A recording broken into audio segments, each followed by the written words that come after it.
Good morning all of you छात्रों। आज हम लोग समानुपात के बारे में अध्ययन करेंगे और इससे रिलेटेड प्रश्नों को हल करेंगे। समानुपात, इसके बारे में पहले भी चर्चा की गई है वर्ग संचालन के दौरान।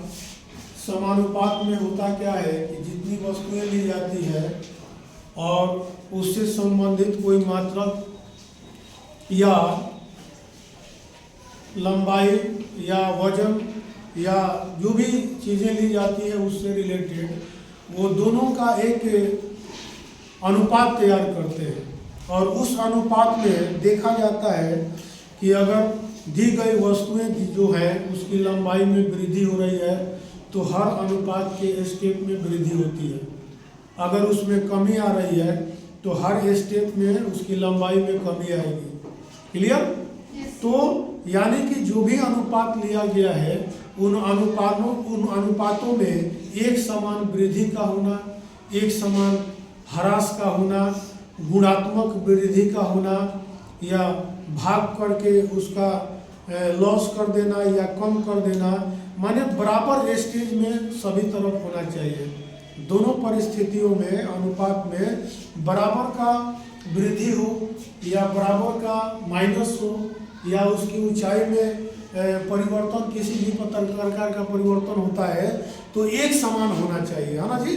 उसको समान अनुपात के रूप में रखा जाता है। जैसे आपके सामने एक सवाल दिखाया गया है, इससे स्पष्ट हो जाएगा। देखेंगे कह रहा है कि 10 मीटर के पेड़ की छाया सुबह के समय 18 मीटर हो जाती है तथा उसी समय 120 मीटर ऊंचे टावर की छाया कितनी होगी।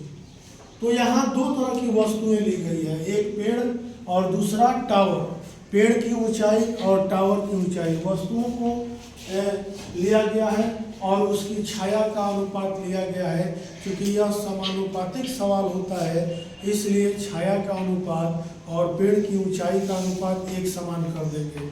अगर किसी तरह का परिवर्तन होता है तो दोनों तरफ होगा। क्लियर? अब देखेंगे जैसे हल अगर किया जाता है तो मान लिया जाए कि वस्तु की लंबाई x मीटर है तथा छाया की लंबाई y मीटर है। तो एक हम चार्ट तैयार करते हैं, एक टेबल तैयार करते हैं। उस टेबल में ऊपर वस्तु की लंबाई ले लेते हैं, नीचे छाया की लंबाई ले लेते हैं। अगर वस्तु की लंबाई को x मीटर से दर्शाया गया है, x से प्रदर्शित करते हैं तो छाया की लंबाई को y से प्रदर्शित किया जाएगा। अब पहला स्टेप उठाएंगे। सवाल के अनुसार 10 मीटर पेड़ की ऊंचाई है तो पेड़ की ऊंचाई 10 मीटर दिखा दिया गया है। अब इसकी छाया की ऊंचाई है 18 मीटर तो छाया वाले टेबल में 18 मीटर दिखा दिया गया। दूसरा स्टेप ले रहा है, उसी समय एक टावर की ऊंचाई 120 मीटर है तो 120 मीटर दिखा देंगे। छाया की लंबाई निकालने की बात करती है तो वाट लगा देंगे। तो ये एक समानुपातिक टेबल हो जाएगा। एक डाटा तैयार है, एक सारणी तैयार है। अब इसको हल करना है। तो समानुपात के नियमानुसार वस्तु की लंबाई चाहे ऊंचाई और छाया की ऊंचाई सबका अनुपात बराबर होता है। पहले स्टेप में अगर लेते हैं तो x1 y1 से दिखा देंगे। दूसरा स्टेप लेंगे तो x2 y2 से दिखा देंगे। तीसरा स्टेप लेंगे तो x3 y3 से दिखा देंगे। हम लोग बढ़ते जाएंगे। पहला केस में x1 का वैल्यू 10 मीटर दिया हुआ है, देख रहे हैं ना? yes. और y1 का वैल्यू कितना दिया है? दूसरा केस में h2 का वैल्यू दिया है कितना? 120 मीटर और y2 का वैल्यू निकालना है। Yes sir. Yes sir. समानुपात के नियमानुसार इस टेबल का प्रयोग हम लोग करेंगे, इसका प्रयोग करेंगे। समानुपात के दोनों पदों को एक समान कर देंगे, यानी 10/18 10 मीटर बटे 18 मीटर 120 मीटर बटे y2 का वैल्यू निकालेंगे और y2 निकालने के लिए क्रॉस मल्टीप्लिकेशन करेंगे, तिरछा तिरछे गुणा। आप पहले भी पढ़ चुके हैं गुणात्मक विधि का प्रयोग।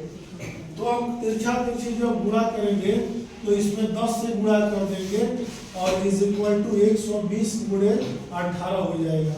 अब यहाँ अगर y2 का वैल्यू आपको निकालना है तो 120 18 से मल्टीप्लाई करने के बाद डिवाइड कर देंगे 10 से। अब यहाँ देखेंगे है ना जी, 12 और 18 का मल्टीपल कर लेंगे। 18 गुना 36 होता है और 18 एकम 18 होता है, तो आप देख लेंगे 8 3 11 216 हो जाता है। कितना होता है?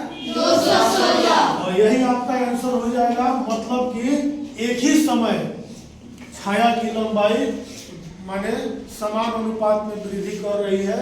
अगर यह 10 गुना वृद्धि की है तो यह भी 10 गुना वृद्धि करेगा। 5 गुना वृद्धि करता है तो 5 गुना वृद्धि करेगा।